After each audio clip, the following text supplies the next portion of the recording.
I want to speak to you about the end of the world, according to Christians, according to prophecy in the Bible about what's going to happen in the future.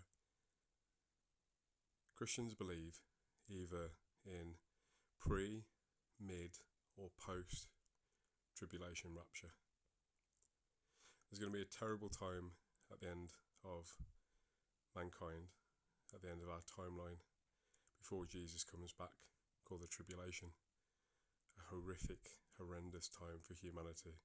A time that shall be parallel to no other time in history. It'll be terrifying. Some people teach that the Bible teaches that before this terrible time happens, before any tribulation is a word that means persecution. Before any persecution of Christians happens, the whole of the church, the whole of the believing church, those who are born again and have put their trust in Jesus Christ, will be raptured. They'll be taken from the earth into safety before any of that happens. Some people believe that this will not happen immediately. It'll become a thing that will happen in the middle of the tribulation. Some people believe after the tribulation, that's when the rapture will take place. I believe the Bible teaches it is after the tribulation where people will be raptured and kept safe from the wrath of God, the day of wrath. The wrath of God, the day of wrath, is far worse than the persecution. The wrath of God is horrific. We'll start in the book of Matthew, chapter 24, verse 28 in the Orthodox Study Bible, 2008, and the subtitle is The Coming of the Son of Man, and this is paralleled in the book of Mark and the book of Luke, as you can see on the screen. Immediately after the tribulation of those days, and I don't know how clear the Bible needs to be, but it says immediately after the tribulation of those days, the sun will be darkened and the moon will not give its light. So these are signs that we can look out for. The stars will fall from heaven and the powers of the heavens will be shaken. Then the sign of the Son of Man will appear in heaven, and then all the tribes of the earth will mourn, and they will see the Son of Man coming on the clouds of heaven with power and great glory. And he will send his angels with a great sound of a trumpet, and they will gather together his elect from the four winds, from one end of the earth to the other. Then we'll go to the book of Revelation, the New Testament, chapter 11, verse 17 to 18, but we'll focus specifically on verse 18.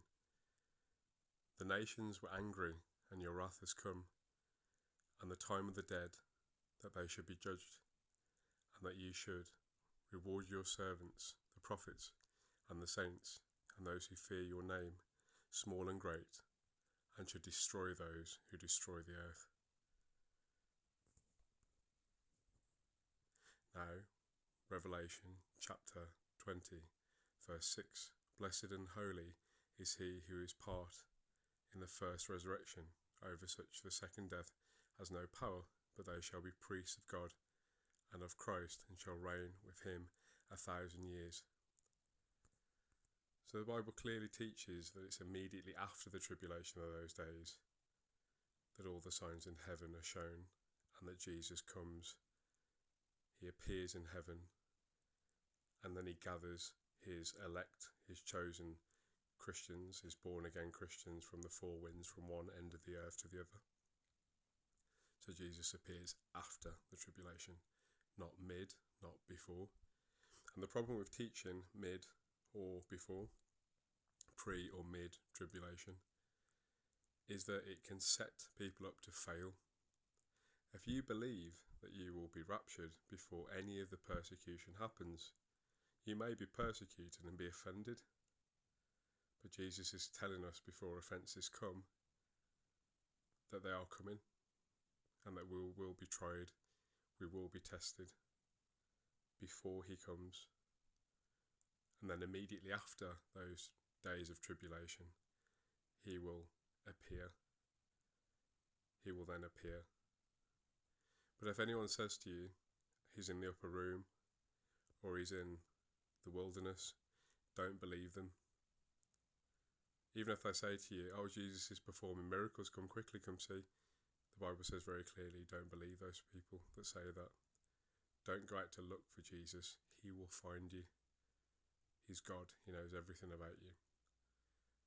But please teach and believe in post-tribulation only, so we do not set ourselves or each other or strangers up to fail before the tribulation comes.